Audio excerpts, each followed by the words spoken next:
정혜장 목사님께서 바울의 말인가 선주의 말인가 라는 제목으로 말씀을 증거해 주시겠습니다. 목사님 나오시겠습니다. 예수님이 늘 다니시던 갈릴리 바다에도 가끔 풍랑이 일어났듯이 우리가 인생을 살아가는 데에도 늘 맑고 청명한 날씨만 될 수 있는 것은 결코 아닙니다.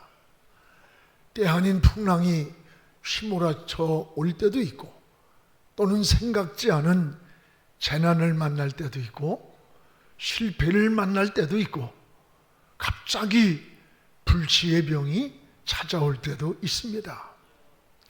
오늘 말씀은 그레데 항구를 떠나서 로마로 가던 배가 때 아닌 유라굴로라고 하는 광풍을 만났습니다. 광풍이란 미친 바람입니다.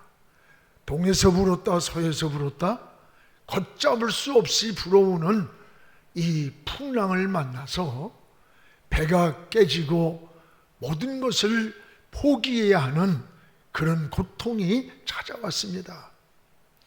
풍랑으로 인해서 정신적인 고통, 육체적인 고통, 물질적인 고통이 말할 수 없는 그 아픔과 희생과 헌신을 보게 됩니다. 여러분, 우리가 살아가는 세상에도 이런 고난들이, 이런 인생의 장애물들이 수없이 많습니다. 이럴 때에 우린 신앙과 불신앙의 차이가 무엇인가를 깨닫게 됩니다. 불신앙은 동굴로 들어가는 절망이 찾아옵니다. 동굴은 들어갈수록 끝이 되는 겁니다. 그러나 신앙은 같은 고난 속에서도 하나님을 바라보면서 마치 터널을 지나서 새로운 세계를 바라보는 것과 같은 겁니다. 오늘 본문에 보면 왜 유라굴로의 풍랑을 만났는지, 또 하나는 이 풍랑을 피할 수는 없었는지 그 원인에 대해서 잘 말씀해 주고 있습니다. 하나님이 주신 사인을 무시하고 사람의 경험과 경륜과 이것을 더 믿고 항해하다가 만난 풍랑입니다. 하나님의 사인을 따랐더라면 풍랑을 피할 수 있었습니다. 그런데 선장과 선주의 경륜을 더 믿고 따라가다가 무서운 광풍을 만난 사건이에요. 그레데 항구를 출발할 때에 하나님은 바울에게 사인을 줬습니다. 이 그레데 항구를 출발하면 반드시 가다가 무서운 풍랑을 만날 거다. 그곳으로 가지 말라고 하는 하나님의 사인을 받았는데, 그런데 이 선주와 선장은 바울이 하는 말을 무시했습니다. 그리고 자기들이 가지고 있는 항해사의 경험과 경륜을 더 믿고 가다가 무서운 풍랑을 만난 겁니다. 이 말씀을 보면서 깨닫는 게 있지 않습니까? 오늘 저와 여러분의 모습은 이런 모습 아닙니까? 믿음 안에 산다고 하면서도 세상의 경험과 방법을 더 의지하고 인생을 항해할 때가 얼마나 많아요. 오늘 무엇을 더 믿어야 할 것인지 우리는 순간순간 선택의 기로에 놓일 때가 참 많습니다. 이런 갈림길에서 바울의 말인가 선주의 말인가, 선장의 경험인가, 바울에게 주신 하나님의 사인인가, 무엇을 더 믿어야 하는가? 오늘 백부장은 어떻게 반응을 했는가? 오늘 여러분의 선택도 바로 믿음의 선택이 되기를 주님의 이름으로 축복을 합니다. 무엇보다 백부장은 선장과 선주의 말을 더 믿고 항해를 했습니다. 이것이 풍랑의 원인이 되었던 겁니다. 오늘 11절을 우리 함께 읽겠습니다. 백부장이 선장과 선주의 말을 바울의 말보다 더 믿었더라.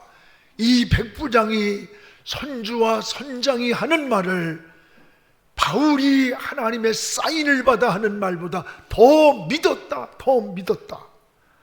백부장은 하나님의 사인을 받은 바울의 말보다 그의 경험을 말하는 선장과 선주의 말을 더 믿고 이 그레데 항구를 출발했습니다.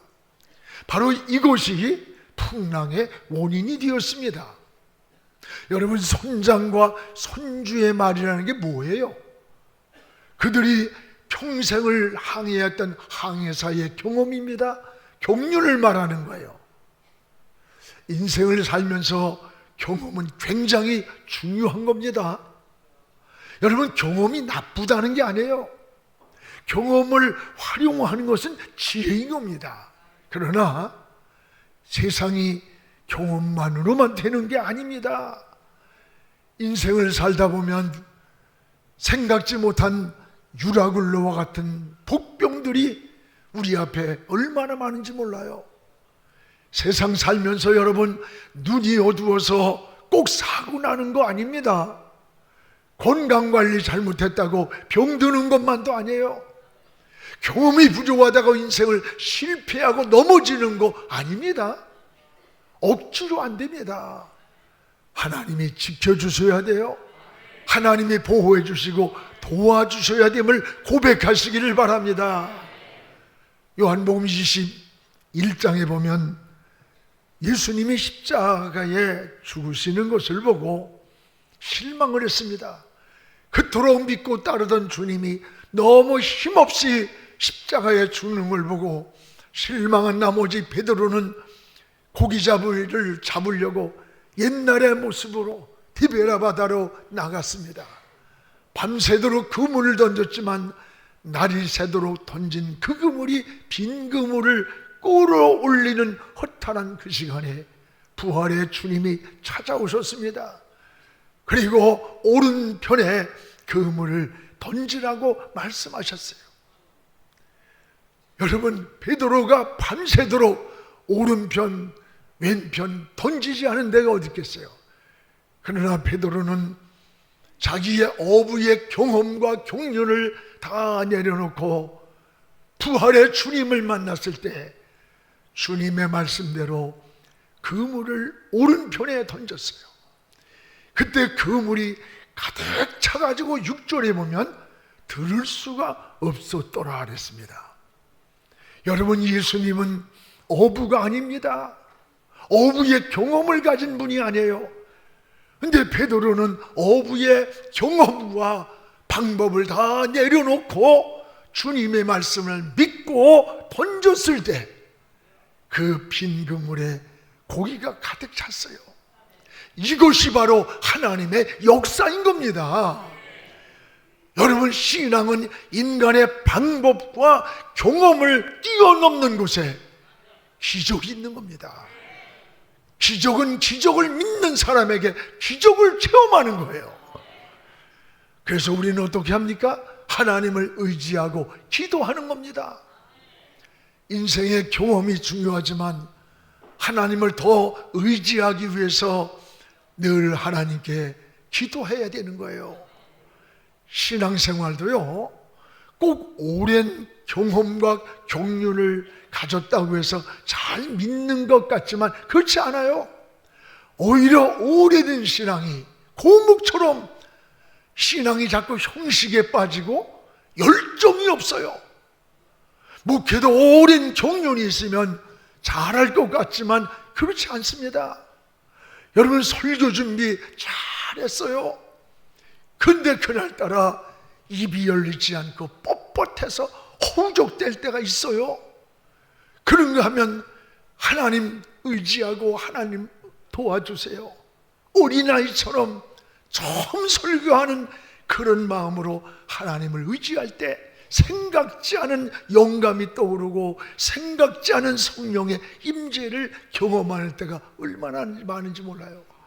2부 때 설교가 잘 됐다고 해서 여유를 가지고 있으면 3부 때 보고거리기 시작해. 2부 때 설교가 잘 안 돼. 하나님 도와주세요. 그 3부가 되면 또 입이 열리고 성령의 역사를 경험해요. 놀라운 은혜입니다. 하나님을 의지할 때 날마다 새벽이 이슬처럼 하나님이 내리시는 신령한 은혜를 경험해야 되는 거예요. 그래서 여러분 따라합시다. 준비는 내가 하지만 은혜는 하나님이 주셔야 한다. 여러분 성가대가 준비는 하지만 그 하나님의 임재와 은혜로움은 하나님이 주셔야 되는 거예요. 저는 세브란스 병원에 가면 그 로비에서 새벽에 진료를 받기 위해 갑니다. 찬송가가 쫙 울려 퍼져요. 마음의 병이 반은 나. 그리고 로비에 우리는 치료하고 하나님은 고치신다. 따라합시다. 우리는 치료하고 하나님은 고치신다. 이게 무슨 말이에요? 의사가 수술하고 다 하면 다 고치는 거지? 아닙니다. 우리는 치료하지만 생명을 살리고 고치는 분은 하나님이라는 거예요. 그 세브란스 병원이, 세브란스가 여러분 요 제중원이라는 이렇게 조그만 그런 병원을 시작해가지고 수천만 명의 생명을 살린 거 아니에요? 그게 신앙 정신이고 기독교 정신이고 하나님의 중심에 있었던 거 아닙니까? 오늘 여러분 선주와 선장의 말을 더 믿고 내 인생을 살아가고 있습니까? 세상의 경험과 지식과 경륜을 더 믿고 내 인생을 여러분 살아가고 있는 건 아닙니까? 경험을 더 믿은 결과가 오늘 13절에 어떻게 되었는가를 잘 볼 수 있습니다. 우리 13절에 남풍이 순하게 불매 그들이 뜻을 이룬 줄 알고 닻을 감아 그레데 해변에 끼고 항해했다. 남풍이 순하게 부니까 득의 한 줄 알았다. 여러분 지금 자기들이 가는 길이 남풍 순하게 바람이 잠잠해. 아 잘 왔네. 저 미친놈 같은 바울의 말을 듣지 않은 게 참 잘한 거야. 이렇게 항해하고 있는 그 시간에, 그런데 어디에선가 갑자기 여러분 바람이 일기 시작하는 거예요. 돌풍이 불기 시작하는 거예요. 광풍, 미친 바람이 불어왔던 거예요. 예상치 못한 바람이 불어왔습니다. 이게 바로 유라굴로의 광풍이에요. 미친 바람에 미칠 광자. 이 바람을 피할 수 없었던가? 풍랑으로 인해 세 가지 무서운 고통을 당합니다. 하나는 정신적 고통이에요. 15절에 보면 배가 막 동에서 서에서 부르니까 어떻게 방향을 잡을 수가 없어서 그냥 바람 부는 대로 또 내려가는 거예요. 이 불안과 두려움과 이 정신적 고통, 노를 저을 수도 없고 돛을 내릴 수도 없고 속수무책이에요. 정신적 고통이 말할 수 없는 거예요. 또 하나는 뭡니까? 육체적 고통이에요. 17절에 보면 선체를 둘러 감고 어떻게 하면 연장을 내리고, 그러나 그냥 바람 부는 대로 배가 또 내려가는 거야. 어떻게 방향을 잡을 수가 없기 때문에 정신적인 고통, 육체적인 고통이 얼마나 큰가를 우리에게 보여주는 거예요. 그뿐입니까? 18절에 보면 물질적 손해가 커집니다. 이 배를 가볍게 하려고 사공들이 배 안에 있던 그 안에서 로마로 싣고 가던 모든 금은 보화를, 모든 보석을, 모든 짐을 다 풀어버렸다.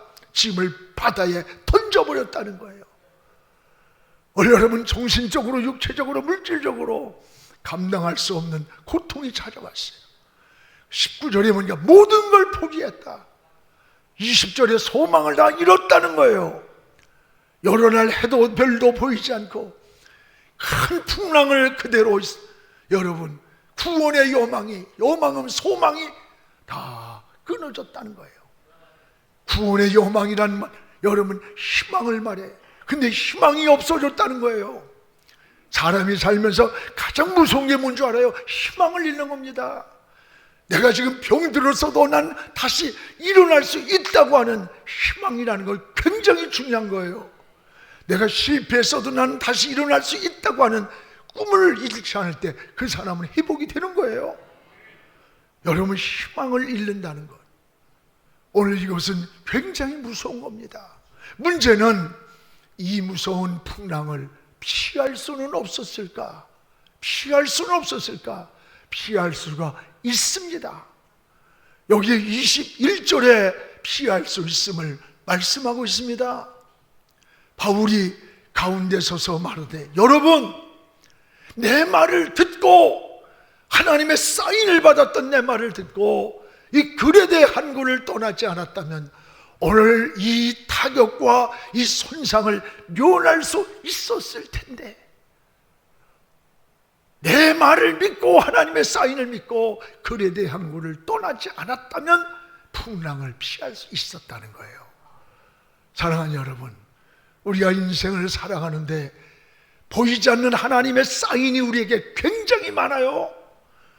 여러분, 이 사인을 민감하게 깨닫는 게 뭐예요? 말씀 안에 살고 기도하며 살고 하나님께 인생의 주파수를 맞을 때 하나님의 사인이 환경을 통해서 다가오고 말씀을 통해 기도 가운데 찬양 가운데 이런 영적인 깊이가 있어야 신앙의 깊이가 있는 거야. 믿음 생활을 여러분 겁불 타는 모습으로 살지 마세요. 여러분, 바울에게 주신 하나님의 사인을 믿고 그레데 항구를 떠나지 않았다면 이 풍랑을 피할 수가 있었다고 하는 사실이에요. 믿어야 할 것을 바로 믿지 않는 데에 문제가 있었던 거예요. 선주의 경험을 믿고 떠난 것이 풍랑의 원인이었음을 알 수가 있습니다. 사랑하는 여러분, 오늘 여러분도 신앙생활하면서 신앙인의 불신앙으로 살 때가 얼마나 많아요. 믿음으로 산다고 하면서도 여러분이 가지고 있는 경험과 경륜과 여러분이 가지고 있는 작은 생각들이 그걸 가지고 인생의 방향을 정하고 인생의 길을 선택하지만 우리는 더 근본적인 하나님의 인도를 먼저 우선순위에 둬야 되는 거예요. 선택의 기로에 놓일 때에 우리의 경험과 지식과 경륜, 조건보다 하나님을 더 의지하기를 원한다면 이런 조건보다 우리는 그 방법은 하나님의 사인을 선택하는 거예요. 그 사인이 뭡니까? 기도할 때, 하나님을 의지할 때 하나님이 주시는 거예요. 우리의 영적 감각이 무뎌지지 않기를 바랍니다. 저는 하나님께 날마다 기도가, 주여 하나님이 주시는 예민한 영적 감각이 무뎌지지 않게 하소서, 하나님의 사인을 민감하게 깨닫게 하소서, 이런 기도를 막 간절히 기도해요.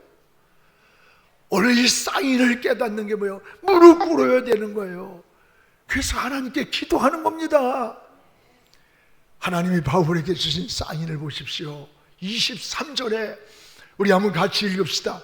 나의 속한 바 그 나의 섬기는 하나님의 사자가 어젯밤에 내 곁에 서서 말하되, 나의 속한 바 나의 섬기는 하나님께서 주의 사자가 어젯밤에 내 곁에 서서 말씀했습니다.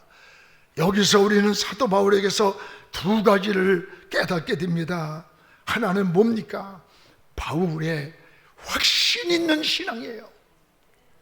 여러분, 주의 사자가 어젯밤에 내 곁에 서서 주님과 항상 함께하는 동행입니다. 확신 있는 신앙이에요. 여러분, 신앙생활하면서 확신이 있어야 흔들리지가 않는 겁니다. 이 확신이 없으면 자꾸 인생이 흔들리는 거예요. 또 하나는 뭐예요? 소속감이 분명해야 돼요. 나의 속한 바, 나의 섬기는 하나님. 사도 바울은 여러분, 내가 속한 하나님의 품, 성도는 이런 소속감이 중요한 거예요.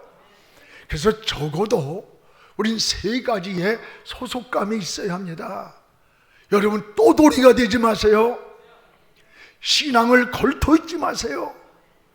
여러분, 소속감이 분명해야 돼. 여러분 잘 아는 국적 없는 장기덕 씨 이야기입니다.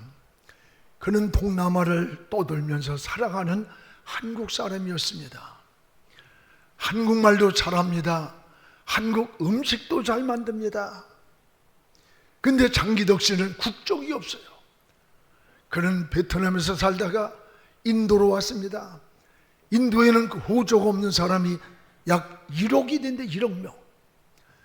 나를 한국으로 보내달라고 한국 대사관 앞에 가서 매일 시위를 했습니다. 그러나 국적이 없어서 한국으로 돌아갈 수가 없습니다. 어느 날 캄보디아에서 살던 훈 할머니라는 그 할머니가 KBS 방송에 나가서 소개됐어요. 그가 한국인이라. 그래서 국민청원이 일어났고 국적을 얻었다고 하는 그런 뉴스였어요.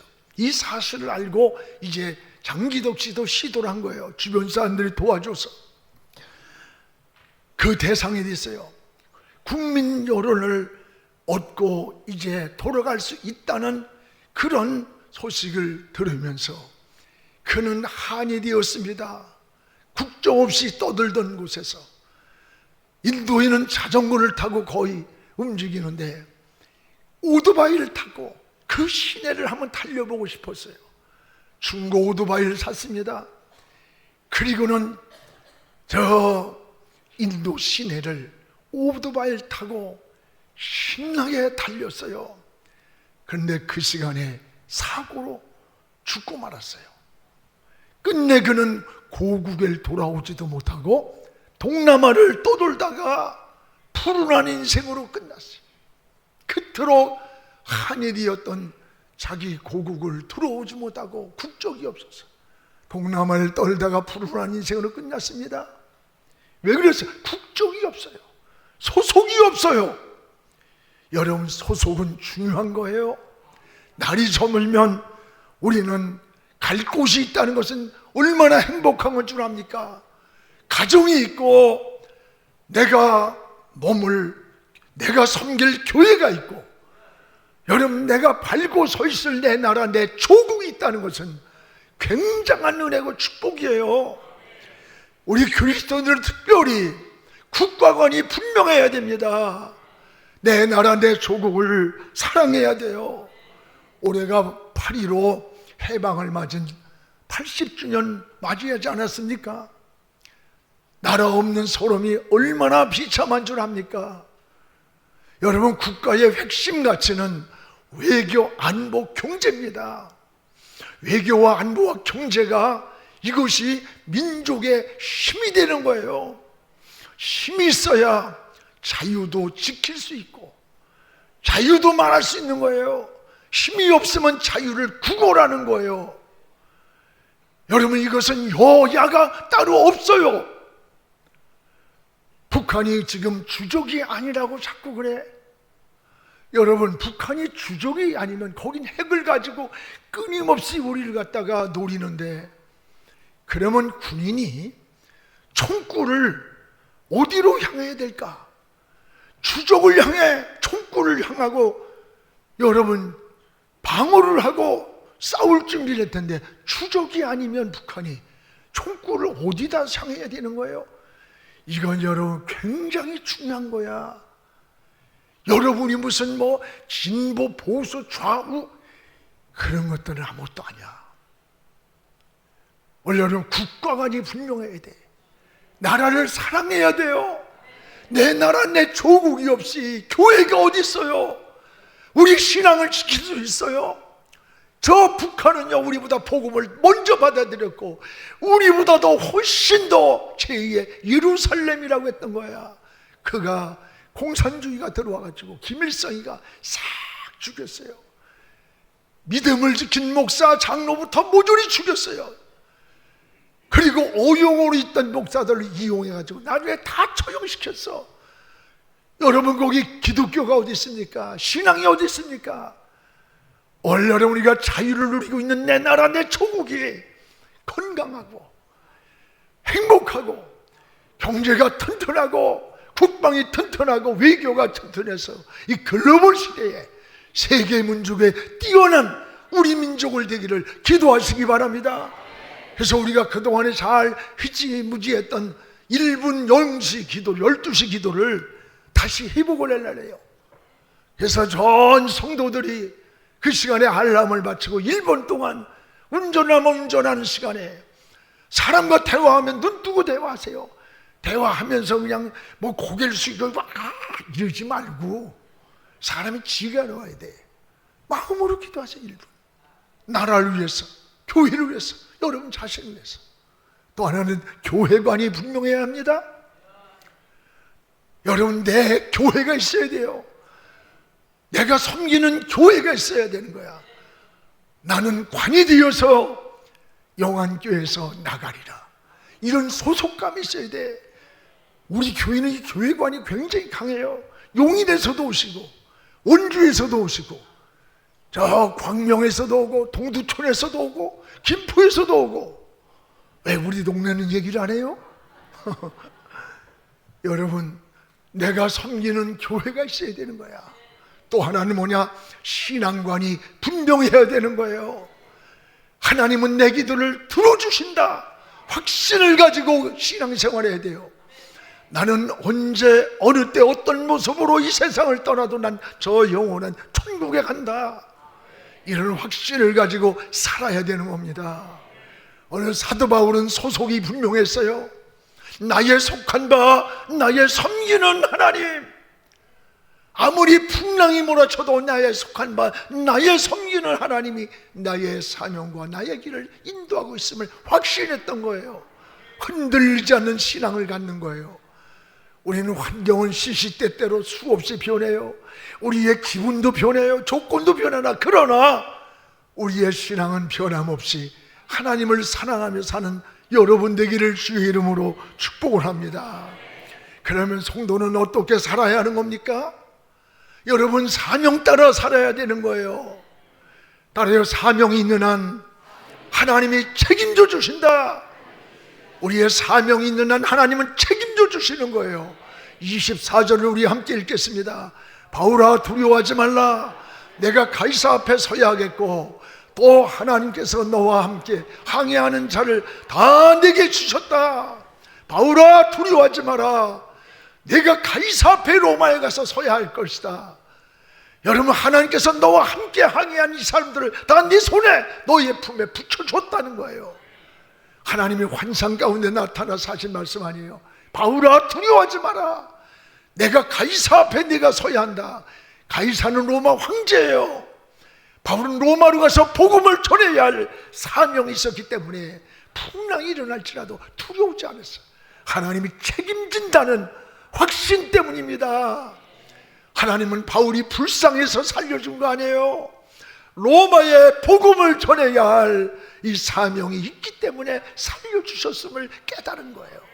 그렇습니다. 우린 이걸 알아야 돼요.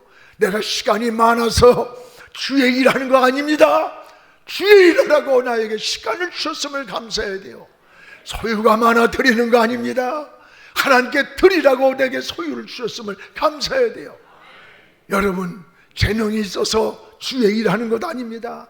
일하라고 재능도 건강도 은혜도 하나님께서 주셨음을 감사하시기를 축복합니다.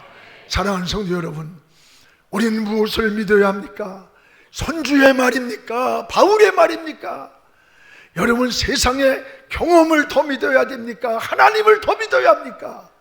세상에는 예상치 못한 풍랑이 복병처럼 우리를 기다리고 있습니다. 하나님이 지켜줘야 돼요. 하나님이 인도해야 돼요. 하나님이 보호해 주셔야 되는 거예요. 그래야 그 길이 안전한 길임을 깨닫길 바랍니다. 이 세상 풍조가 나날이 갈려도 나는 내 믿음 지키리라는 확고한 믿음을 가지고 하나님을 사랑하며 하나님을 섬기시기를 주의 이름으로 축복을 합니다. 기도하겠습니다. 거룩하신 우리 아버지 하나님, 고맙습니다. 오늘 바울의 말을 더 믿을 것인가, 선주의 말을 더 믿을 것인가, 경험을 더 의지할 것인가, 하나님을 더 의지할 것인가. 우리는 시시때때로 갈림길에서 하나님 편에 서기 원합니다. 믿음을 따라 살기 원합니다. 하나님의 예미한 사인을 깨닫는 자 되게 하여 주옵소서. 우리의 환경을 통해 때로는 우리의 조건을 통해, 우리의 말씀을 통해, 기도를 통해, 찬양을 통해 들려오는 하나님의 예미한 사인을 깨달아 방향을 정하고 선택을 하며 축복의 대로를 걸어가는 믿음의 사람들 되게 하여 주시옵소서. 예수님 이름으로 기도하옵나이다. 아멘.